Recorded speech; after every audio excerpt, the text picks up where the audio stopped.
आनी क्लासेस में आपका स्वागत है। आज हम लोग क्लास 12 मैक्रो इकोनॉमिक्स का चैप्टर 1 का क्वेश्चन नंबर 2 देखेंगे। पूंजीवादी अर्थव्यवस्था की विशेषताएं, कैपिटलिस्ट इकोनॉमी। तो अभी हम लोग जानेंगे पूंजीवादी अर्थव्यवस्था क्या है। तो देखिए, जितने भी ट्रेडिशनल इकोनॉमिस्ट थे उन्हें ही पूंजीवादी आर्थिक प्रणाली का निर्माता कहा जाता है। इसमें आपका एडम स्मिथ, जे.एस. मिल, सभी प्रतिष्ठित अर्थशास्त्री जो भी ने पूंजीवादी आर्थिक प्रणाली के विकास में योगदान दिया है और भिन्न भिन्न अर्थशास्त्रियों ने अलग अलग परिभाषाएं दी है। तो देखिए यहाँ पर पूंजीवादी अर्थव्यवस्था क्या है। तो वैसी अर्थव्यवस्था जिसमें उत्पादन के साधनों पर निजी स्वामित्व होता है, जैसे पूंजी, भूमि, तकनीक, ये सारे उत्पादन के साधन हैं। इसमें निजी स्वामित्व होता है, इसमें अपना अधिकार होता है, व्यक्तिगत अधिकार होता है। उसे ही पूंजीवादी अर्थव्यवस्था कहते हैं। ठीक है, तो इसे उदारवादी अर्थव्यवस्था के नाम से भी जाना जाता है। इसे उदारवादी अर्थव्यवस्था के भी नाम से जाना जाता है। क्यों?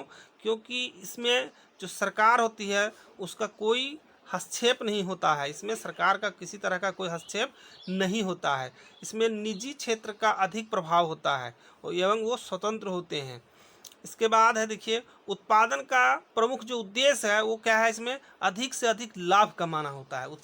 पूंजीवादी अर्थव्यवस्था में उत्पादन का प्रमुख उद्देश्य क्या होता है? अधिक से अधिक लाभ कमाना। कैसे अधिक से अधिक लाभ कमाया जाए? क्योंकि ये व्यक्तिगत होती है, अब पूंजीवादी अर्थव्यवस्था स्वयं संचालित होती है। स्वयं संचालित होने से अर्थ ये है कि इसमें किसी भी प्रकार के सरकारी हस्तक्षेप नहीं होती है।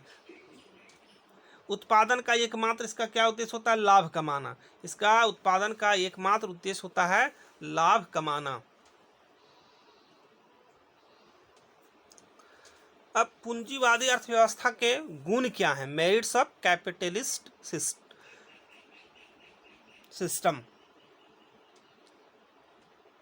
तो ये सबसे पहले इसका है, ये स्वयं संचालित है, ऑटोमेटिक है। ये ऑटोमेटिक है, यानी इसमें सरकारी हस्तक्षेप की आवश्यकता नहीं होती है। हम बार बार बोल रहे हैं।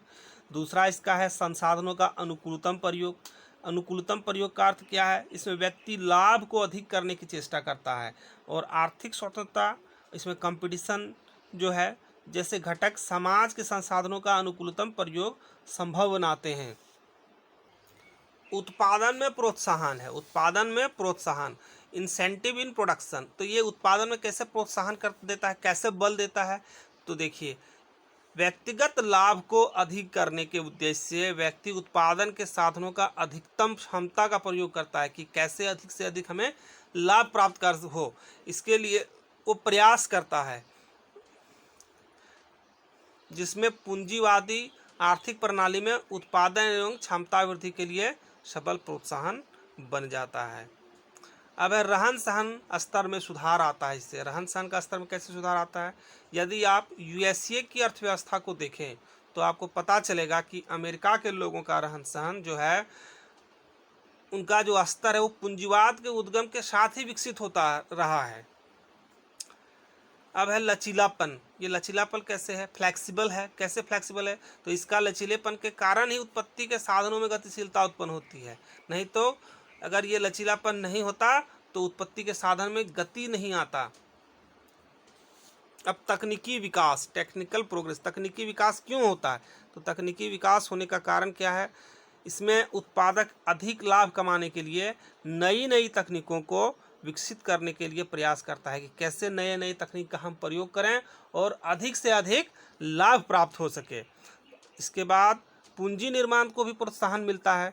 तो पूंजी निर्माण, इंसेंटिव ऑफ कैपिटल फॉर्मेशन। कैसे? पूंजीवादी आर्थिक प्रणाली में व्यक्तिगत संपत्ति का अधिकार एवं उत्तराधिकार के नियम के कारण बचत करने की प्रेरणा को प्रोत्साहन मिलता है, जिससे पूंजी निर्माण के दर में वृद्धि होती है। फिर से इसको समझेंगे कि जो पूंजीवादी आर्थिक प्रणाली है, इसमें व्यक्तिगत संपत्ति का अधिकार होता है। वो जानता है कि हमारा संपत्ति हमारा उत्तराधिकारी को होगा, इसलिए वो हमेशा अधिक से अधिक बचत करना चाहता है और अधिक बचत होने के कारण पूंजी का निर्माण अधिक होता है। धन्यवाद।